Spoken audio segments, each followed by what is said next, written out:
ઘટના આ ઇતિહાસની વાત છે અને આ વાતની અંદર તમને ખૂબ ગમશે. અકબરનો સમય હતો, એ સમયમાં ઈસવીસન 1600 વખતની વાત છે. અને સંત તુકારામ આ શબ્દ તમે સાંભળ્યો હશે. એ પણ એ સંત થયા એ પહેલાં એ તુકારામ હતા.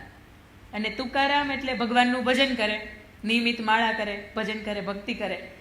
એટલે એક ગામેથી બીજા ગામ ફર્યા કરે.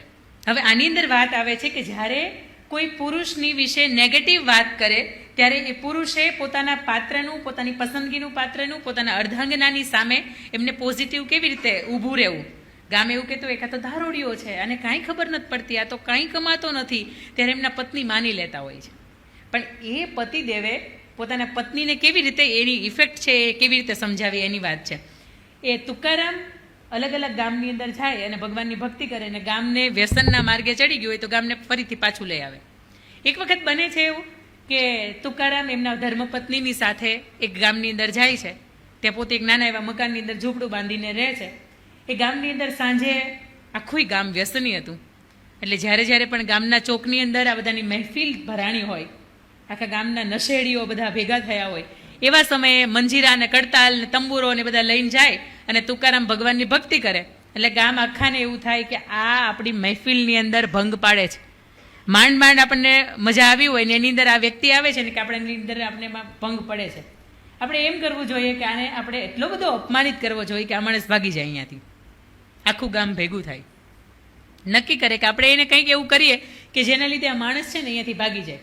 એક વખત તુકારામ આવે, તુકારામને બેસાડે એક ટેબલ ઉપર, એમને ટકો કરે, એમના માથાની અંદર ચૂનો ચોપડે, એમને રીંગણાની નાના મોટા રીંગણાની નાનું મોટું સડી ગયેલું બધા રીંગણાની માળા પહેરાવે અને પછી એને ઊંધા ગધેડા ઉપર બેસાડે, ગધેડાનું પૂંછડું હાથમાં પકડાવે અને આખા ગામની અંદર ફેરવે. કેટલું હદ સુધીનું આ બેહદ અપમાન કહી શકાય. કોઈ માણસનું આટલું બધું અપમાન કરે તો એના પત્ની ઉપર શું અસર થાય. એટલે અહીંયા એમના પત્ની પાછા તીખા, ખૂબ તીખા સ્વભાવ. એમના પત્નીને ખબર પડે કે આવી રીતનું એને અપમાનજનક સ્થિતિની અંદર આખા ગામની અંદર વરઘોડો કાઢે છે તો આપણે જીવવું ન જોઈએ. સાંજે હમણાં જ્યારે ઘરે આવે ને ત્યારે હું એમની સાથે વાત કરું, હવે તો આત્મહત્યા કરવી જોઈએ કે જીવાય નહીં, આવી રીતે કેવી રીતે જીવવું. સાંજે હજી તો જેવા ઘરે આવે એ ભેગા જ એમના પત્ની છે એ ઢળી પડે એમની એવી સ્થિતિ જોઈને. પછી એમના પત્નીને પાણી પાય, લઈ જાય રૂમમાં, એક ઓરડાની અંદર બેસાડે. પછી એમના પત્નીને એવું કે શું થયું તને. એટલે એમના પત્ની ખૂબ સરસ વાત કરે કે તમારે આટલું બધું અપમાનિત કર્યું તો હવે આ ગામની અંદર કે આ સમાજની વચ્ચે હવે જીવવું આપણું લાંછનજનક કહેવાય. તો કે તને ક્યાં વાલિયાની અંદર અપમાન લાગ્યું. તો કે તમને માથાની અંદર ટકો કરાવ્યો તમને અપમાનજનક ન લાગ્યું. એટલે કે વાલી તું સમજ, આપણી પાસે ખીચામાં પૈસા નથી, ખાવા પીવાના તો નથી જ, આપણી પાસે વાળ કપાવાના નહોતા, 6 મહિનાથી કપાવ્યા નહોતા, હજી 6 મહિના કપાવા નહીં, એટલે આપણે એને સરસ ટકો કરી દીધો, એમાં ક્યાં અપમાન જેવું લાગ્યું. એટલે પત્નીનો માઇન્ડસેટ બદલી નાખ્યો. પછી કે તમારે માથાની અંદર ખોડો, માથાની અંદર કે ચૂનો ચોપડ્યો. એટલે ત્યારે તુકારામ એવો જવાબ આપે છે કે માથાની અંદર ખોડો થઈ ગયો હતો, ડેન્ડ્રફ થઈ ગયો હતો અને એને ક્લે લગાવી દીધો, ચૂનો લગાવી દીધો, એટલે એક ખોડાનું સોલ્યુશન છે અહીંયા. તો એ સોલ્યુશન કે આપણે આવી ગયો, હવે ખંજવાળવાનું બંધ. એટલે કે તમને ઊંધા ગધેડા ઉપર ફેરવા તોય તમને શરમ જેવું ન લાગ્યું, તોય તમને આઘાત કે અપમાન જેવું ન લાગ્યું. એટલે કે વાલી સમજ, આપણા લગ્ન થયા ત્યારે આપણું ફૂલેકું નહોતું નીકળ્યું, આખા ગામે અત્યારે ભેગું થઈને કાઢ્યું, આની અંદર અપમાન જેવું કાંઈ નથી. તો કે હવે તમે સમજો, છેલ્લે તમને ગળામાં રીંગણાની માળા પહેરાવી તોય તમને ન લાગ્યું.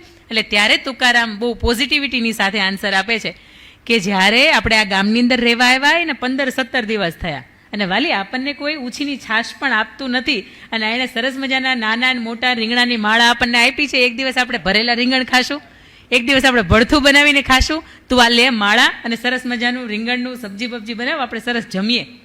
આ પોઝિટિવ એટીટ્યુડની સાથે એને માઇન્ડ એના પત્ની ઉપર જે ઇફેક્ટ થઈ હતી આખી એને બદલી નાખી. પણ આની જ અંદર એમના પત્ની ખૂબ તીખા સ્વભાવના હતા. અને બીજો પ્રસંગ કંઈક એવો બને છે કે તુકારામ એટલા બધા પ્રેમાળુ હતા, એટલા બધા દયાળુ હતા અને એટલા બધા સેવાભાવી હતા કે એક વખત એ ક્યાંકથી જતા હતા ભજન મંડળીમાંથી અને એમના કોઈ ખેડૂત હતા, એમને 15 જેટલા શેરડીના સાંઠા આપ્યા એમને.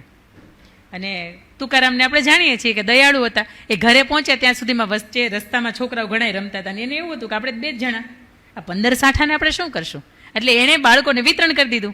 ઘરે પહોંચ્યા, એક સાંઠો પોતાની પત્નીની માટે સાચવી રાખ્યો કે એક હું એની માટે લેતો જાઉં, બાકી ભલે 14નું વિતરણ કરી નાખું.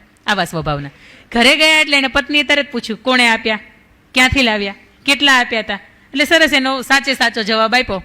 જેમ આપણે આવતા મોડું થઈ જાય, આપણને પૂછે ક્યાં હતા, શું કામ એને મોડું થયું, કોની સાથે હતા, અને જેનો આપણે જે હસતા મુખે સરસ મજાનો સાચો જવાબ આપીએ છીએ. આપણી પાસે સરસ બેસ્ટ બાનું છે કે અહીંયા ટ્રાફિક મને નડી ગઈ હતી, બોસ મને ખીજાણો હતો, થોડું કામનું પ્રેશર વધારે હતું, ઘણા બધા બાના છે. પણ તુકારામે બહુ સાચું કીધું કે ભજન મંડળીમાંથી આવતો હતો અને ખેડૂતે મને 15 જેટલા સાંઠા આપ્યા હતા, પણ વચ્ચે રસ્તામાં બાળકો રમતા હતા, મેં 14 જેટલા એને આપી દીધા, અને એક વાલી હું તારા માટે લાવ્યો છું. ત્યારે એ વાલીને એવું લાગ્યું કે 14 હતા એ બીજાને દઈ દીધા ને એક જ મારા માટે લાવ્યા. એટલે એ જ સાંઠો આપણા શાસ્ત્રો એની અંદર આ વાતનો ઉલ્લેખ કરે છે ને સમર્થને આપે છે. એ સાંઠાને એ તુકારામના પાછળ પીઠ ઉપર આમ કરી આમ મારે છે જોરથી, ગુસ્સાની સાથે, પણ એ સાંઠાના 2 કટકા થઈ જાય છે. અને ત્યારે તુકારામ હળવેકથી બંને સાંઠા લે છે, એક એની પત્નીને આપે છે, એક પોતાની પાસે રાખે છે અને કહે છે કે વાલી મને ખબર હતી કે તું પતિવ્રતા છે, એકલી તું નહીં ખાય. એના માટે તે 2 ભાગ પાડ્યા છે, પણ લે એક તું ખા ને એક આ હું ખાઉં.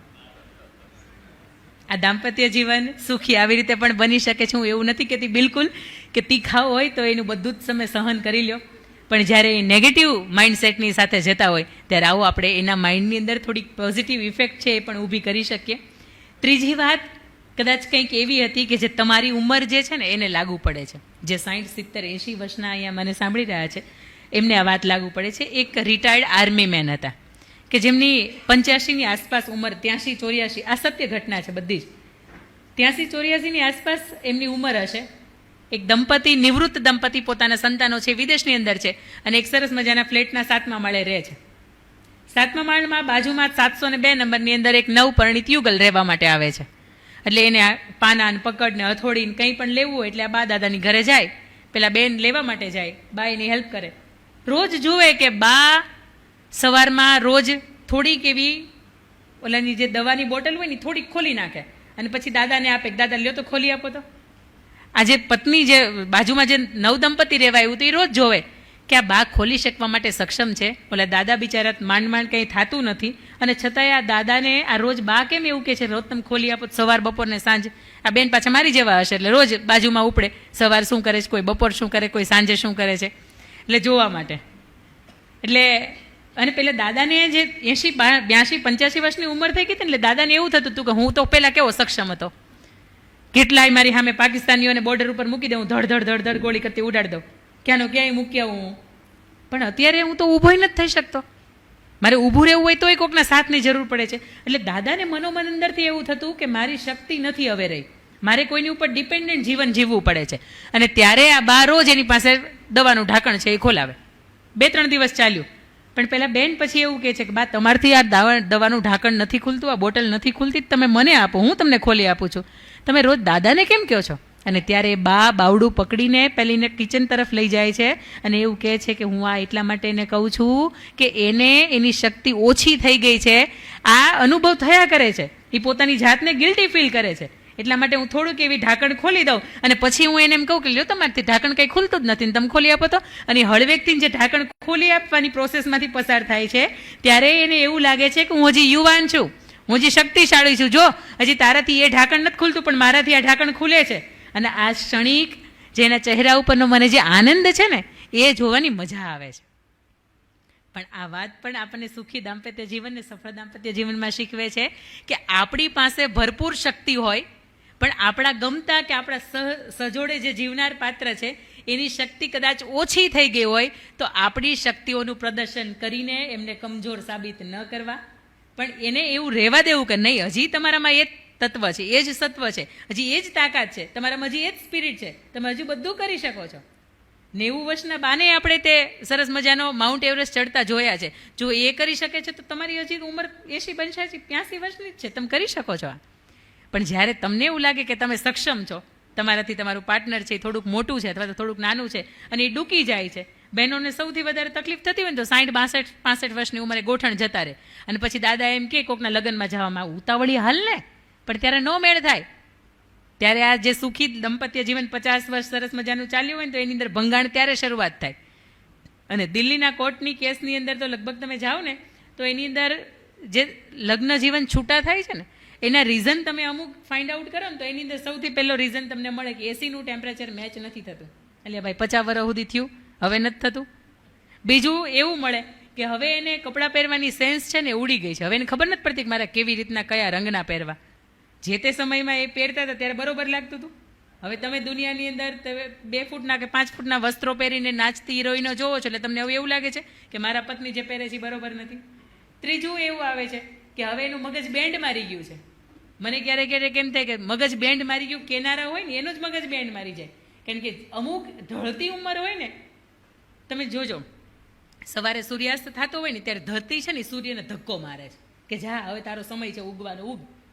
અને સાંજનો જે ઢળતી સંધ્યાનો સમય છે ને ત્યારે એ ધરતી છે ને એ સૂર્યને ઝીલી લે છે કે તું થાક્યો છો, તું પાક્યો છો, તે તારી શક્તિને વાપરીને માટે આવ્યો છે, આવું હું તને ઝીલવા માટે તૈયાર છું.